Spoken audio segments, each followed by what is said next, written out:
Labdien, kolēģi! Un šodien mēs esam šeit, lai parunātu par būvniecības informatīvo modelēšanu, jeb BIM, pie mums Latvijā, Rīgā, būvniecībā nozarē. Šodien man pa kreisi ir Dmitrijs Kots, valsts nekustamie īpašumi, būvs informācijas modelēšanas un vadības daļas vadītājs.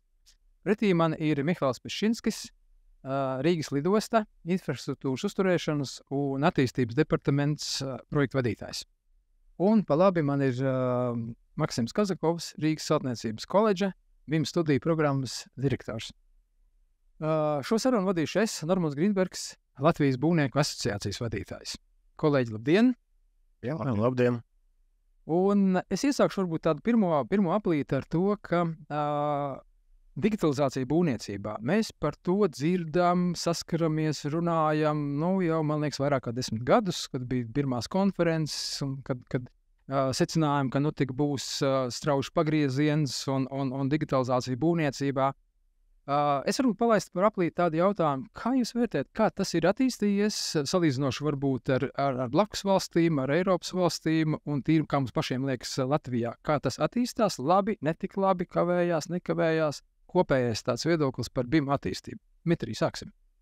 Jā, labdien vēlreiz. Es gribu pateikt varbūt 3 daļas. Pirmais, no mūsu skatu punkta valsts nekustamus īpašumus mēs redzam, ka mūsu iepirkumus netrūks pretendenti, arī esoši līgumi, kuras tiek izmantotas mūsu izstrādātas BIM prasības. Darbs iet uz priekšu, projektēšana notiek BIM vidē. Varbūt tas galvenais, kas ir pamainījies pa tiem pēdējiem 3 gadiem, kopš mēs sākam likt BIM prasības mūsu iepirkumus, ka mainas kultūra un attieksme no piegādātāju puses. Sākotnēji bija gadījumi, kad BIM tika uzsverts tas, ka paralēls process, varbūt kā kaut kā papildus pakalpojums, ko mēs pievienojam klāt pie projektēšanas. Tas, kas man ir prieks tagad redzēt mūsu iepirkumus, kā notiek darbs, kā notiek sapulces, kā notiek informācijas apmaiņa, ka BIM ir nedalāma sastāvdaļa no projektēšanas procesa. Tas nozīmē, ka mēs projektējam BIM vidē, nevis taisam papildus BIM pie projekta risinājumiem, ka BIM ir kā izējas materiāls tālākai risinājuma detalizācijai. Tas ir tas galvenais novērojums, kas mainas un kas šobrīd, ko mēs redzam praksē. Un nedaudz gribu nokomentēt par tādu varbūt vispārīgu situāciju Eiropā, jo man ir iespēja šo komentēt, jo piedalos arī Eiropas Savienības BIM darba grupas. Te teikt, darbā un kopīgas sapulces esmu vadības komitejas dalībnieks, un mēs pagājušajā gadā veicam aptauju par BIM izmantošanas gadījumiem sadalījumu pa projekta posmiem.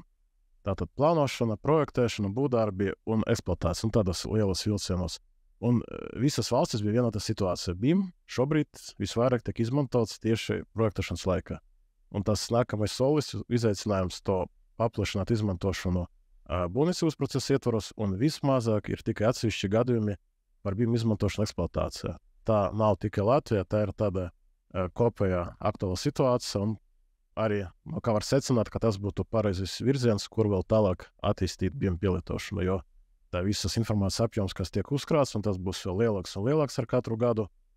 Mums būs iespēja to paplašināt BIM izmantošanu arī nākamajos dzīves cikla posmos.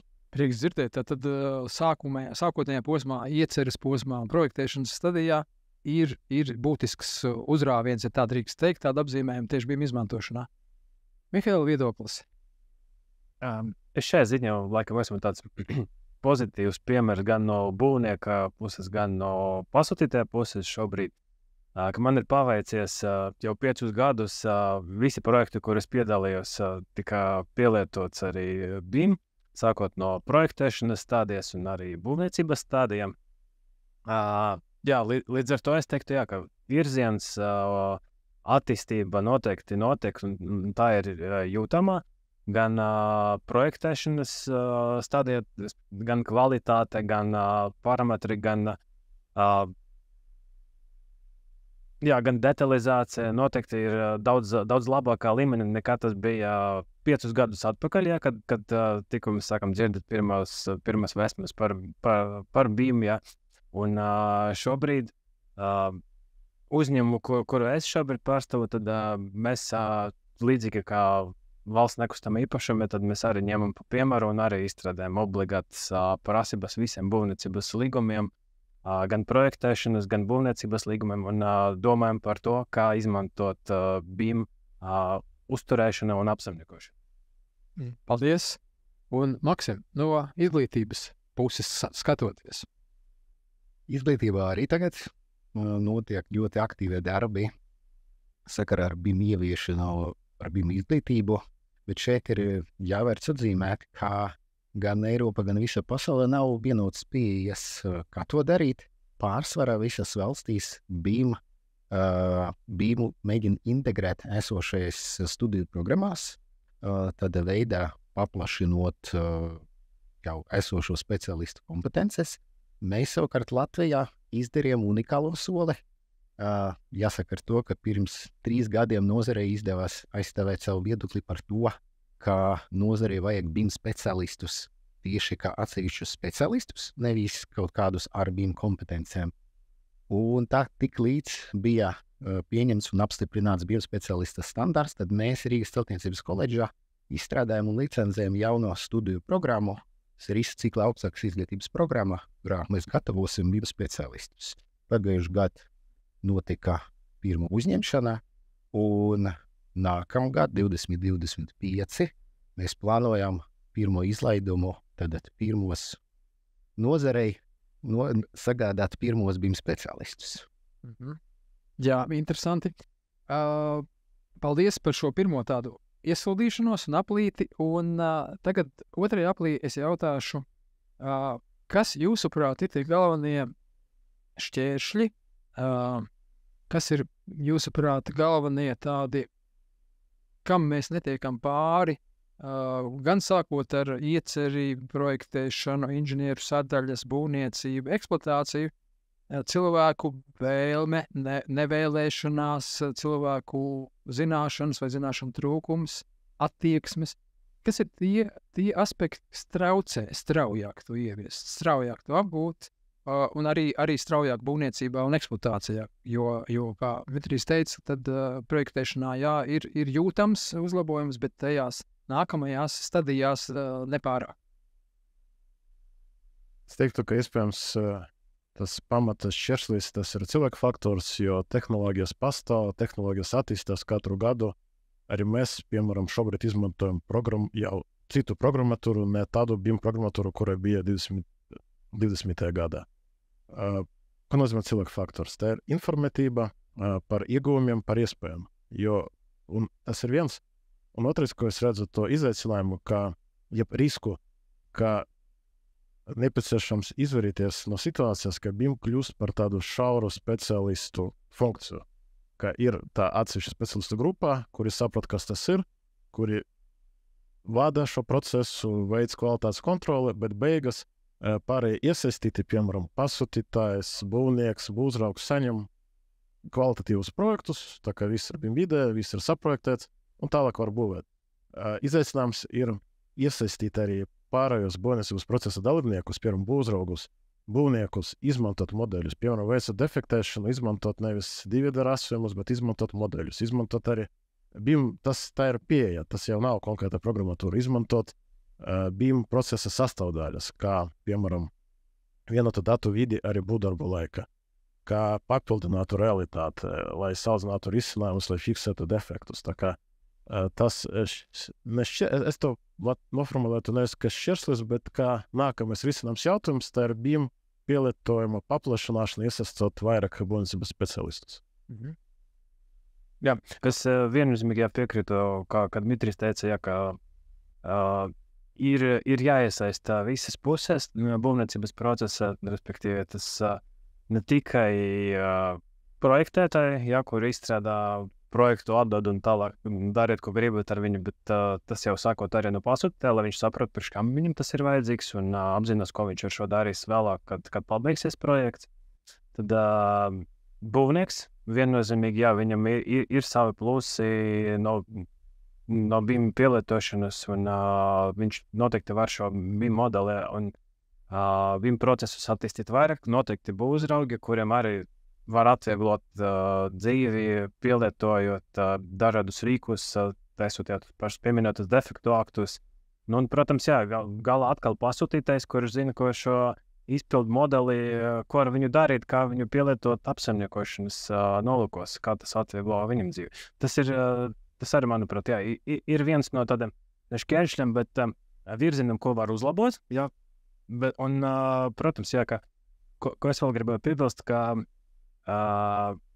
tā motivācija, kāpēc izmantot BIM, jā, respektīvi pasūtītājs un būvnieks ļoti bieži skatās tādā no finanšu puses, respektīvi būvnieks būvējot objektu, skaidrs, ka viņam ir ļoti svarīga tā sadaļa par peļņu, un viņš grib ieraudzīt, jā, tas man ir BIM koordinators, man ir BIM speciālists, kādu peļņu viņš nes man, ja, kad, nevajag šādi uztvert, bet to jāuztver, ka, ja tev ir BIM speciālists, tā ir investīcija. Investīcija varbūt nevienam projektam, bet investīcija nākotnē un tāda ilgspējīga investīcija visam uzņēmumam un attīstībai.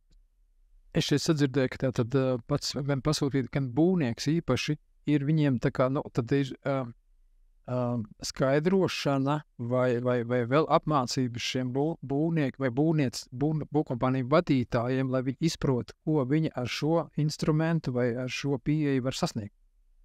Tieši tā, līdzīgi kā ar augstāko izglītību, ja?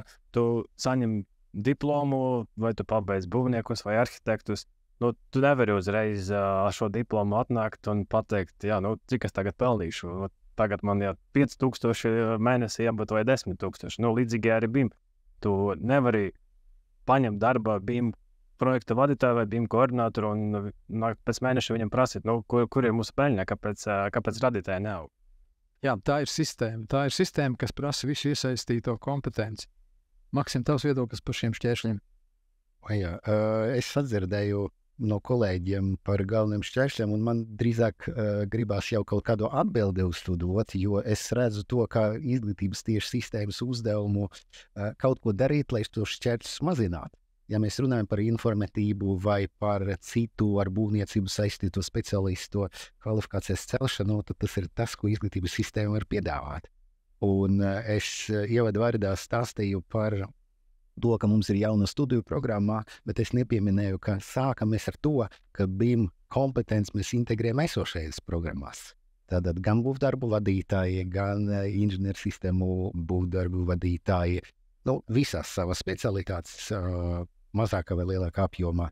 Tas ir izdarīts. Ir sadzirdēju vēl vienu momentu. Kā tad ar pasūtītājiem?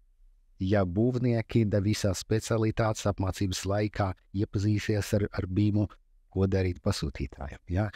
Tad šeit izglītības sistēmai īstenībā arī ir zināmas atbildes. Ir pieaugušo izglītība, un tas arī ir viens no virzieniem, pie kura mēs strādājam, kā nodrošināt šīs tieši pieaugušas izglītības attīstību, lai arī pilnīgi citu nozaru cilvēki var atnākt, iemācīties, un tad varbūt kļūt par tiem atbildīgiem pasūtītājiem, kuri ir pazīstami ar BIM un kuri var savas vajadzības definēt jau nosacīti BIM valodā. Es saklausīju tieši, ka Maksims iezīmē tad esošie mūsu profesionāļi, kas jau daudzus gadus strādā tā, kā viņi ir strādājuši, un tagad ir jauna pieeja, jauni instrumenti, digitalizācija, un tas ir jāapgūst. Jāturpina strādāt, un tas ir vēl jāapgūst. Tas, ko koledži tā kā ir gatavi piedāvāt. Ja? Jā, paldies. Es varu piebilst, vienkārši, ja mēs runājam par izglītību un par to, kāda veida un ko mācās jauni speciālisti, šeit jāsaprot, ka katra iesaistītā puse ir savi iegūmi no BIM procesa. Un vienmēr, kad mēs kaut ko darām, jābūt sapratnei, kāpēc mēs to darām. Nevis tāpēc, ka vienkārši mēs to varam darīt, bet ko mēs gribam panākt. Es, piemēram, varu skaidri pateikt, ko es vēlētos, ka pastāstīs dabūt no būvnieka. Es gribu dabūt tā saucamo S-build modeli, jeb izpildu modeli, kā visi faktiski veikti būvdarbi, tā kā atbilst, būvnieks gatavo nevis izpildu rasumus, bet izpildu modeļus. Tā, ka tas ir izbūvēts, tā es saņemtu informāciju. Bet būvniekam ir daudz izmantošanas iespējas, kuras nav saistītas, piemēram, ar pasūtītāju darbu, bet kas tieši pašam būvniekam ļauj optimizēt savu darbu, kā piemērs pasūtīt kādu būvelementu sagatavošanu ārpus būvlaukuma, kaut kā optimizēt procesu. Un tieši, manuprāt, tam fokusam izglītībai jābūt ne tikai uz to, ka pastāv tādas tehnoloģijas, bet ko tu vari izdarīt ātrāk, ko tu vari izdarīt lētāk, kā tavs piedāvājums varētu būt konkurentspējīgs. Tas runāt par to pamatojumu, motivāciju, kāpēc jāmācās tas tehnoloģijas. Ļoti īsa atbilde uz komentāru. Mēs to apzināmies un tāpēc pieturamies pie diferencētas pieejas tieši, kas tieši katram ir vajadzīgs. Un ja mēs gatavojam BIM speciālistus, tad mēs viņus gatavojam jau ar domu, ka viņi var aizņemt kā BIM koordinātora vietu. Kā tas varētu būt galvenā nodarbošanās. Bet, piemēram, BIM kaut kādi palīgi, viņi varētu iegūt citu izglītību, ar citu nosvaru, ar citām nedaudz kompetencēm. Ja? Savukārt, ja nāk mācīties no pasūtītāja puses, citu nozaru pārstāv, viņam absolūti cita programma vajadzīga. Tas ir skaidrs. Tieši tā. Es nākamo jautājumu gribu uzdot varbūt tieši Dmitrijam vairāk, jo valsts nekustamā īpašuma mums šos pēdējos 5-10 gandrīz gadus ir bijis tāds tā kā flagmanis, tāds ledlauzis BIM ieviešanā, BIM attīstībā. Ne 10, bet 10 varbūt pa daudzas nosauc, jā, bet pēdējos 5 noteikti. Un es redzu, es tikko iegāju nesen arī jūsu mājaslapā, paskatījos, kas jums tur jauns, un es tiešām biju izbrīnījis, ir atkal jaunas, jau detalizētākas vadlīnijas, prasības, metodikas ir ieliktas. Varbūt nedaudz, Dmitrij, par tiem pēdējiem jaunumiem, kas ir jums pagājušā gada nogalē, rudenī vai tagad tikko, un kas ir varbūt plānots arī vēl pie tā visa. Pati pēdējā izmaiņā, kas ir ievesta, un tas arī pavisam nesen publicēts, mēs esam izstrādājuši jaunas prasības parauga modeļiem. Tie ir materiāli, ko mēs pieprasām, es nezinu, vai jūs izmantojat kaut kā tādu savus iepirkumus. Tas ir tāds kā mazs eksāmens pretendentiem. Mēs prasām sagatavot tādus vienkāršus BIM modeļus, pievienot informāciju, sakoordinēt, salikt kopā, kā savietoties modelis iesniegt konkursa laikā. Un mūsu pirmā versija tika izlaista 20. gadā, un tagad jau pagājis laiks. Mēs sapratam, ka mūsu prasības ir tāds vairāk nevis kā kompetences pārbaude, bet varbūt, tādas tā kā vadlīnijas.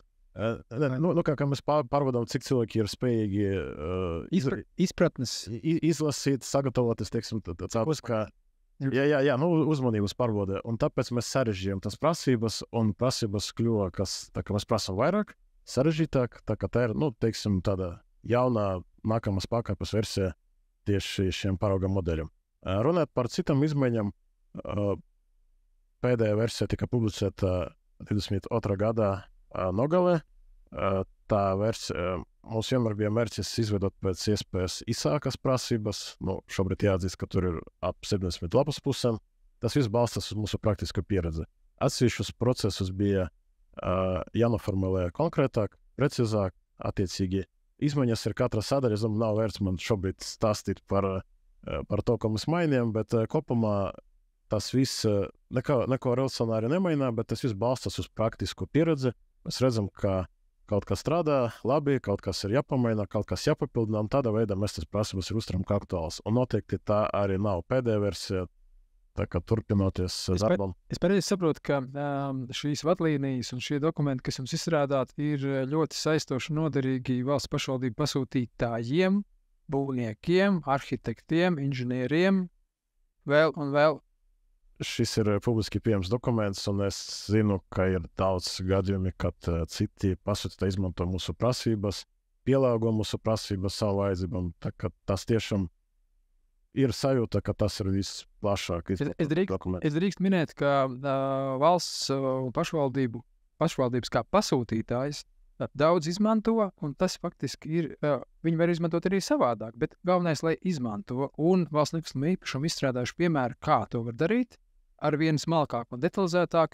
Un te man jautājums ir Mihailam, tā ir, jūs arī izmantojat, jūs arī ieskatāties?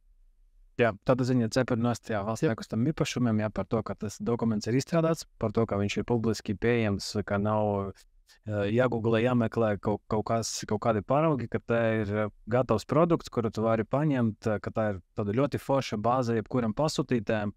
ar kuru sākt strādāt. Nu, līdzīgi arī, kad Dmitrijs minēja, ka mēs arī lidostas jauna termināļa projekta, mēs arī izmantojam šīs prasības, mums organizējam sapulces ar katru no departamentiem lidostā, tad izstāstījām viņam īsumā, par ko ir šīs prasības, kas varētu būt konkrētam departamentam aktuāls, tad piefiksējam tos parametrus, momentus, kas tieši, pieņemsim, grāmatvēžiem bija aktuāli, ja? Ka parādās cenas, ka parādās identifikātora numuri, pie katra elementa, pie katra parametra, mēs attiecīgi mūsu prasības papildinājam ar šo. Un, no 70 lapas pusēm mēs apstājamies pie 55 lapas pusēm, respektīvi arī. To, kas mums nav aktuāli, tos mēs izņemam ārā. Nu, jebkurš pasūtīties var darīt to pašu, un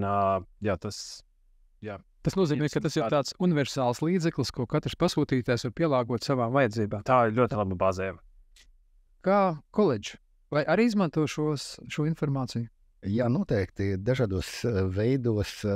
Viens no virzieniem vispirms mēs jūtamies ļoti stipru atbalstu no valsts puses. Ja iztēlojos, ja nebūtu VNI ar šo darbu, tad droši vien Latvija nebūtu sasnieguši tādus līmeņus brieduma ziņā. Un mēs noteikti skatāmies, orientējamies uz šiem materiāliem. Bet arī mūsu ikdienas darbos, piemēram, tagad plānojot mūsu koledžas attīstību, mēs izmantojam arī BIM pieejas un atbilstoši vien izstrādātām BIM metodikām sākam un vadam savu projektu. Lieliski. Man noteikti prieks dzirdēt, bet es gribu aicināt, ja jūs gadījumā redzat kaut kādas uzlabošanas iespējas, droši sūtiet, jo mēs būsim tikai priecīgi par jebkādu kritiku, jautājumiem, uzlabojumiem. Tas būs tikai par labu. Es esmu dzirdējis kritiku, tik sarežģīts dokuments, ir saražojuši, tur tagad tam visam izrupties cauri, tas ir birokrātiski un sarežģīti un smagi. Es esmu dzirdējis tādu kritiku. Es varu nokomentēt, es piekritu tam, ka varbūt dokuments ir par garu, tāpēc, ka dokumentam ir dubultais pielietojums. Mūsu prasības var izmantot gan kā vadlīnijas, gan arī kā tehnisku specifikāciju. Un viss, kas attiecas uz vadlīnijām, piemēram, tas saucamās biznesa prasības, informācija par izmantošanu apsaimniekošanas laika, kaut kādi atsevišķi, teiksim, tur sadaļa par skenēšanu, to visu varētu izņemt un varētu samazināt šo dokumentu. Jā. Bet arī tā man kritiskā piezīme vairāk bija tāpēc, ka es esmu tādas dzirdējis, bet es saprotu, ka tie, kas tāda veida kritiskas piezīmes izsaka, problēma jau nav jūsu izstrādātā dokumentā. Problēma ir šajos cilvēkos, kas varbūt negrib iedziļināties, negrib mainīties, jo ir taču labi, kā mums ir. Arī tādu cilvēku mums ir daudz. Piekrītat? Mēs vienmēr aicinām sākt ar kaut ko mazāku, neprasīt maksimālu apjomu, var arī sākt ar tikai modeļu izstrādi. Pirmiem projektiem nav jābūt sarežģītiem. Tas ir, teiksim, man atbilde uz šo, ja kādam tas liekas par sarežģītu, vajag uzreiz sākt ar maksimālu apjomu. Paldies, un ejot tālāk, man nāk prātā mūsu valsts iesaiste un attieksme pret šiem procesiem.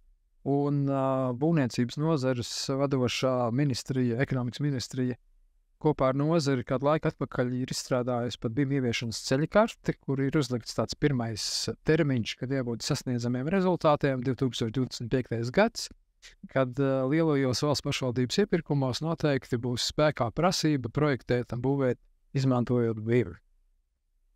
Kā jums liekas šis process kā virzās? Un mums līdz 25. palicis 1 gads, un vai nozare, pasūtītāji, arhitekti, inženieri būs gatavi nākamgad to realizēt, ja pasūtītāji izvirzīs šīs prasības? Es gribu sākt ar to, ka vispirms runa ir par par nosacīti mazu īpatsvaru no visiem pasūtījumiem, jo normatīvs regulējums, kas būs spēkā ar nākamā gada janvāri, pārēc BIM tikai 3. grupas jaunbūvē. Attiecīgi, tas nav visiem pastāviem, visiem projektiem. Runāt par to gatavību, kā mēs jau arī sarunas sākumā, pēc mūsu skatu punkta, ir kā mēs varam spriest pēc iepirkumiem, pēc saņemtiem piedāvājumiem, pēc tā, kā notiek darbs esošajos aktīvos projektos, nozare tam noteikti ir gatava. Bet vienmēr var diskutēt, vai kāds ir pareizais ceļš, teiksim, ka kaut kādas ir obligātas prasības un tas notiek piespiedu kārtība, vai tomēr pati nozare tā kā vēlas izmantot tās tehnoloģijas. Es varu nokomentēt atkal Eiropas līmenī, ka ir dažādi viedokļi, ir valstis, kuras iet virzienā, ka neko nereglamentē un tirgus pats tam ir gatavs, un tas ir pašsaprotami, piemēram, Norvēģija, kā var būt projekts ne BIM vidē. Par to pat viņu pat nerodas šis jautājums. Bet ir valstis, arī diezgan lielas valstis, arī, piemēram, Itālija, Spānija, kur arī BIM, tur katrai valstis ir savs gads, 25, 6, vai jau šobrīd tas ir spēkā arī normatīvs regulējums, kas paredz tur dažādi kritēriji, piemēram, no projekta kopējā apjoma, no vērtības finansiāla izteiksme. Arī ir obligātas prasības normatīva regulējuma, ka jāizmanto BIM tieši būvniecības projektiem. Paldies, kā Mihails redz šo. Es uzskatu, ka nozarē kopumā ir gatava gan, primāri, laikam, projektētāji ir gatavi šim, viņi ar šo, manuprāt, vismaz tie projektētāji, ar kuriem man sanāca strādāt, tad nevienam nevar iedomāties, ka kādam būtu ar šo problēmas kādas.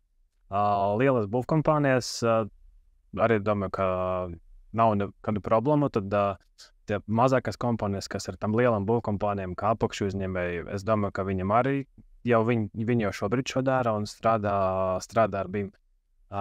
Līdz ar to man liekas, ka tirgus ir gatavs, un varbūt arī tā ir tāda tā kā papildus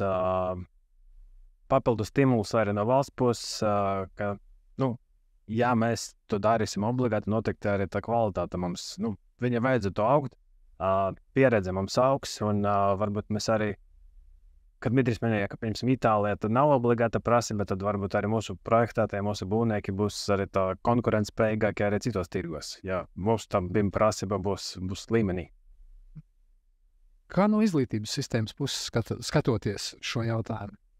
Mēs izglītības sistēmā jūtām, ka būvniecības nozare gatavojas šim procesam. Parādījies interese, parādījies pieprasījums pie šīm kompetencēm, gan arī esošajās programmās, kā es stāstīju, gan arī pagājušajā gadā, kad mēs uzņēmām jaunajā BIM programmā, es ļoti rūpīgi analizēju tos pretendentus, kas viņi ir, kāpēc viņi atnākuši, kā viņi uzzinājuši. Un jāsaka tā, 90% pretendenti bija strādājošie speciālisti no nozares, vai jau laiku strādājoši ar pieredzi, vai tikko pabeidz cits būvniecības specialitātes un redz, ka BIM-am ir tā nākotne, un tad viņi nāk turpināt izglītību tieši BIM jomā.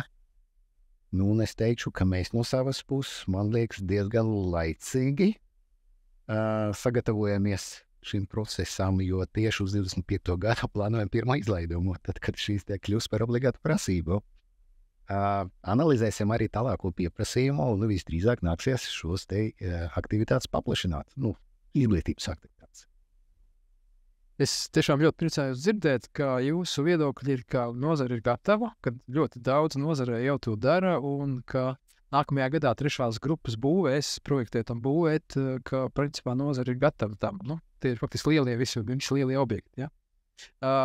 Ļoti labi. Un koledži gatavo vēl speciālistus, kas ienāks tirgū jau ar šīm zināšanām nākamgad.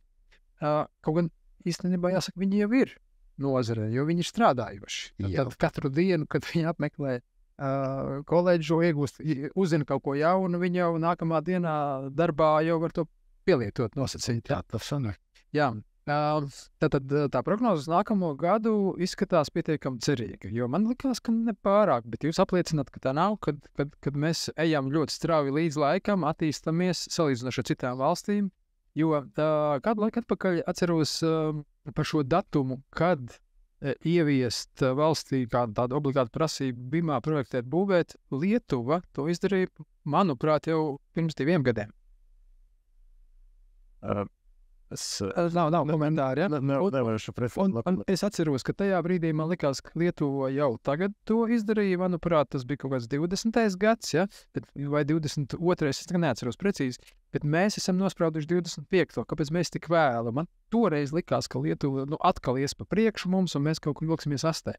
Bet šī brīža situācija laikam tāda nav, un tad tās bažas nebija varbūt pamatotas. Jānoks. Viens piemērs tieši par Lietuvu. Pagājušajā gadā es apmeklēju kolēģis Kaunijā, un tas stāstot viņam, ka mums ir jauns profesijas standarts BIM speciālisti, viņi bija sajūsmā, kā mēs arī gribētu. Jā, viņi varbūt pa priekšu ar kaut kādām prasībām ieviešanu, bet arī kaut kādos jautājumos viņi aizgāja pilnīgi cita ceļā, un tad mēs varam lepoties, ka mēs esam priekš. Ja? Tad nav viennozīmīga vērtējumā, jāskatās detaļas. Jāskatās detaļas. Nu, labi, nu tad nedaudz paskatāmies detaļas. Mēs jau šeit saucām projekta iecere, pasūtītājs, arhitekts, inženieri. Es domāju, kas projektē. Tad ir būvnieki, būvinženieri, būvkompānijas, apakšuzņēmēji, specializētie uzņēmēji, un tad būve ir gatava nodot eksploatācijā un eksploatācijas process. Šobrīd mums ir tā, ka tajā sākotnējās stadijās, jā, ir ļoti laba attīstība, ļoti labi ir uzsācies, beigās ir eksploatācija. Man ir maza nojauta, ko jūs sakat par šo manu nojautu, ja sākumā mēs nedomājam par to, kā ēku eksploatēt, kā mēs ekonomēsim, kā mēs regulēsim, kā tas viss notiks ar vēlmi taupīgi lietot energoresursus, optimizēt visus šos procesus, lai mūsu ēku digitālās vadības sistēmas palīdz šo visu optimizāciju. Ja mēs to sākotnēji neieliekam, tad tas rezultāts šobrīd, kad ēku sāk eksploatēt, mana baža ir aktuāla, ja nav tik aktuāla.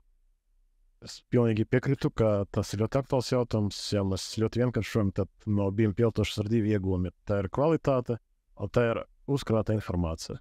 Un tieši par to uzkrāto informāciju, par to izmantošanu, tas ir joprojām risināms jautājums. Pirmais, ko vēlētos uzsvērt, ka tiešām izvirzot prasības jau pašā sākumā, pirms projekta uzsākšanas, mums var būt informācija modeļus, kura nav tik ļoti vajadzīga tieši, lai varētu kvalitatīvi izbūvēt ēku, bet informācija, kurai ir jābūt atrodamai modeļus, lai varētu ēku kvalitatīvi eksploatēt. Un tikai un vienīgi apsaimniekošanas eksploatācijas speciālists var pateikt, kāda tieši informācija ir vajadzīga. To nezinās projektētājs, to nezinās būvnieks. Un, ja gadījumā pasūtītājs nedarbojas ar apsaimniekošanu, viņš arī nevarēs to noformulēt. Tā kā ir svarīgi par šo domāt.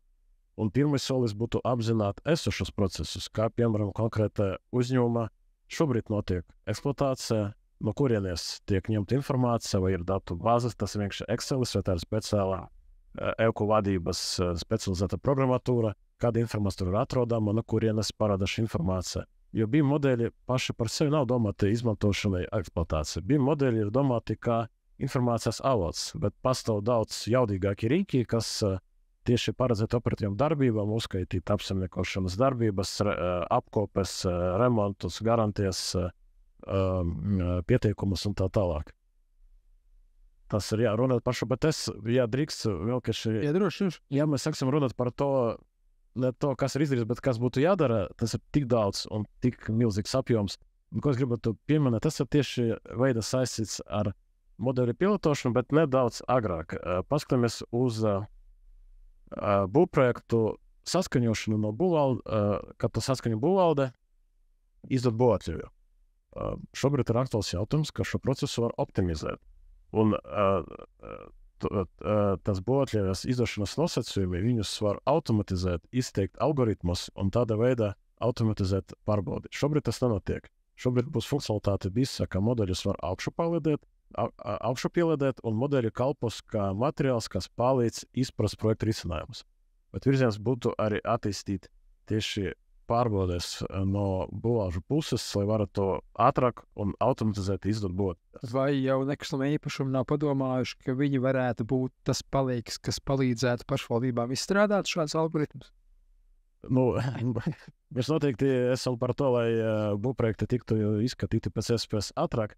Es ar to gribu uzsvērt tikai to, ka tas pielietojuma iespējas informācija, kur atrodama modeļus, ir ļoti daudz. Un pat nerunāt par apsaimniekošanu, arī šobrīd mēs neizmantojam visas iespējas, kuras varat izmantot. Un kā piemērs bija, ka pat vēl līdz mēs nonācam līdz apsaimniekošanai, vēl projektēšanas laikā mēs varam izmantot modeļus arī plašāk, piemēram, saņemot botļus, izpildot projektēšanas nosacījumus. Paldies, tā arī bija tā mana doma, jā, un tad tur ir arī ļoti daudz, ko jau pašā sākumā, tiksim tā, skaidrot, mācīt, to pieredzi nodot pasūtītājiem, ka pašā sākumā ir jābūt redzējumam, kā gala rezultātā būtu tiks apsaimniekot.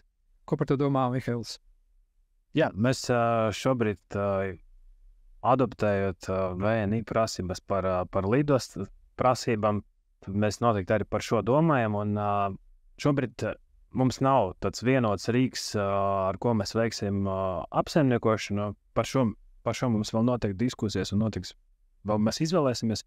Galā tas mūsu projekts lielais, viņš plānojas būt gatavs pēc 4 gadiem, bet ko mēs šobrīd izdarām, ka mēs apkopojam tas informācijas prasības, kas varētu mums noderēt un ko šobrīd arī pieprasa uzturētāji, apsaimniekotāji, ko viņi izmanto ikdienā, ka mēs paprasām, lai būvkompānija nododot dokumentāciju, nododot projektu, ka viņi nenodot to papīrā, nedodot to Exceļos, nenodot to kaut kāda cita formata, bet viņi nodod to modelī, un kur tu vari atrast visu to, ko iepriekš pasūtītais meklē papīros, dokumentos, mapēs, tad sākot no kaut kādam projektēšanas parametriem, kas bija aktuāli projektēšanas laika, un beidzot ar eksploatācijas instrukcijām, lietošanas rokas grāmatām un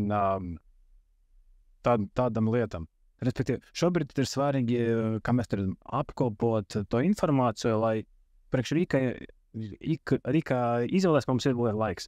Un noteikti svarīgi, lai pēc 4 gadiem mums ir tā informācija, ko mēs varam ievietot pareizā Rīgā un izmantot. Jā, paldies. Jā, arī tā var. Un kā koledža apmācot BIM speciālistus, ir arī integrētas jau kādas sadaļas par ēkas eksploatāciju? Jā, noteikti esošo kursu ietvaros stāstam, kaut gan nevaru teikt, ka mums ir speciāls kurs, kad, piemēram, ēku apsaimniekošanā pēc BIM principiem. Es te sarādzu varbūt drusciņ citu ceļu. Ja atgriezties, par ko mēs 5 minūtes atpakaļ runājam, ka BIM ir vērts katram mācīt to, ko viņam vajag. Nevar iemācīties visu fiziku. Katrs mācās tas fizikas nodaļu, kura viņam ir vajadzīga. Tas pats ar BIM-u. Tad iespējams, ka mēs tuvākajā nākotnē pavērsim vaļā programmu BIM speciālistu uzturētājiem. Jā, kur mēs gatavosim BIM speciālistu, kuru specializācija būs tieši ēku uzturēšana. Tā ir viena ideja, ko es gribu padalīties ar kolēģiem, un otra par automatizācijas iespējām. Pēdējo 10 gadu laikā IT nozare īstenībā parādījās 2, es uzskatu, ļoti svarīgas un pasaulē mainošas tehnoloģijas. Tie ir blokķēdes un tas ir neirotīkli, uz kā tagad viss tas mākslīgais intelekts turās. Un mēs gandrīz pārdzīvosim BIM-ā pārdzimšanu BIM 2.0 vai BIM 3.0, kuru BIM lietas visu saliks speciālisti ar šīm nosauktām 2 tehnoloģijām, un mēs redzēsim fantastiskas iespējas automatizāciju.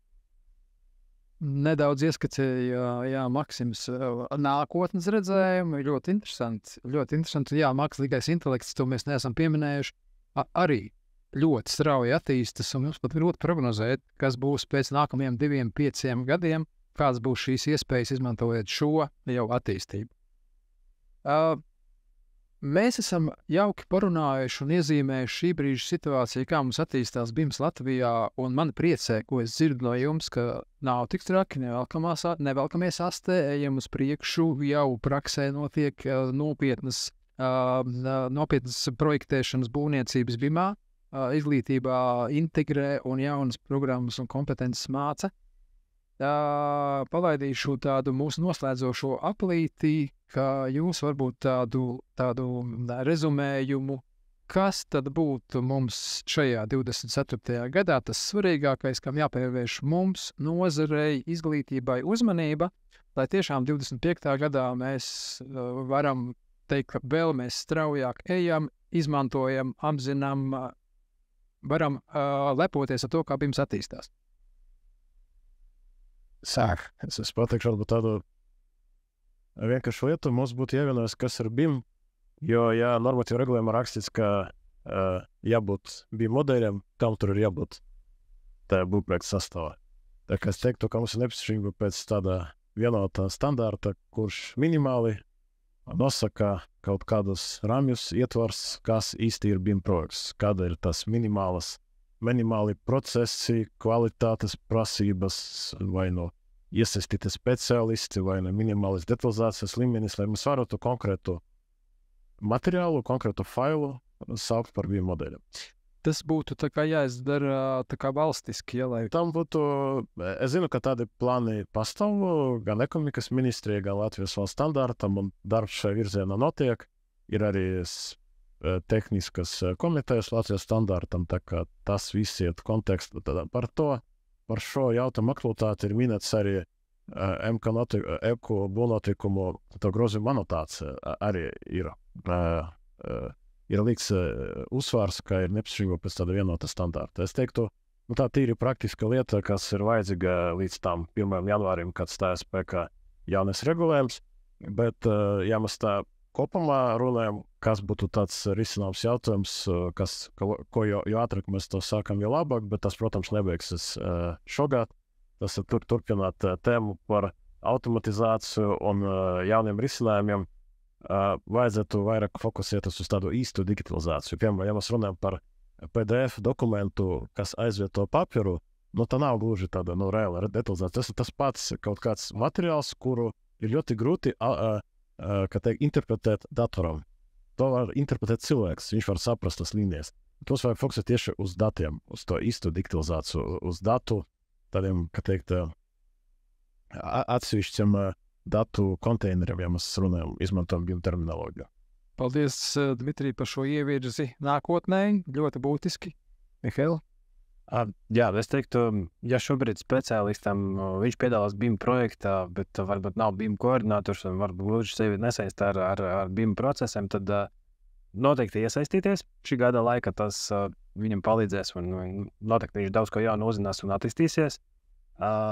Ja šobrīd speciālists nepiedalās BIM projektā, tad es teiktu, ka varbūt tāds plāns minimums, kas viņam būtu jāizdara, jāatver VNI BIM prasības un jāizlasa vismaz saturs. Ja ir laiks, tad arī visu šo BIM prasības regulējumu. Un, jā, es domāju, ka tas ir tāds, varbūt, ja gribas attīstīties, tā kā ļoti augsta līmenī, vēl augstākā līmenī, tad jāiet uz koledžu, jāmācās. Tad man arī jāpaturpina, es redzu, ka noteikti mums jāturpina gatavot speciālistus nozarei ar tām BIM kompetences, kuri vajadzīgi tieši nozares šajā brīdī un tādā apjomā un dziļumā, kā vajag. Tad jābūt maksimāli tuvu nozarei, nedrīkst pieļaut šo attālināšanas no nozares. Bet es arī redzu, ka šogad viens no galvenajiem uzdevumiem ir īstenībā BIM ideju popularizēšana. Tomēr un ne tikai būvniecības nozarē, bet arī plašāk sabiedrībā, jo viss sāks tomēr ar pasūtītājiem. Ja pasūtītāji nepasūtīs projektu BIM, ja mēs tagad nerunājam par to obligāto daļu, tad arī izpildītāji, viņi var piedāvāt, bet es šaubos, ka tas atradīs atsaucību. Tad mācīt pasūtītājus pareizi pasūtīt vai gribēt pareizi, tas arī ir ļoti svarīgi. Jā, paldies, kolēģi, un mēs labi parunājām un iezīmējām šī brīža, kā mums izskatās, kā BIM attīstās, un mēs redzam skatu no valsts nekustamiem īpašumiem, mēs redzam skatu no pasūtītāja, no izglītības sistēmas puses. Man tiešām priecēja, ka tas iet uz priekšu, nepieciešams šeit varbūt arī pievērst nākotnē, ir tieši tas tas tiesiskais regulējums, ietvars, standartu ietvars, lai tās interpretācijas pēc iespējas mazāk, lai pasūtīties pateikt atbilstoši tam standartam, atbilstoši tam prasībām, un tur skaidri nodefinēts, kā arī, lai visiem vienotāk izpratne un visi vienā virzienā skatāmies. Šodienas diskusijā piedalījās Dmitrijs Kots, valsts likuma īpašuma, būvniecības informācijas modelēšanas un vadības daļas vadītājs, Mihāls Piešķinskis, Rīgas lidosta, infrastruktūras uzturēšanas un attīstības departaments projektu vadītājs, un Maksims Kazakovs, Rīgas Celtniecības koledža BIM studiju programmas direktors. Sarunu vadīju es, Normāls Grienbergs, Latvijas būvnieku asociācijas vadītājs. Kolēģi, paldies, un uz tikšanos atkal citreiz, kad būs pagājis kāds periods, un varēsim atkal atskatīties, kā mums tas viss turpinās šī attīstība. Paldies! Paldies! Paldies.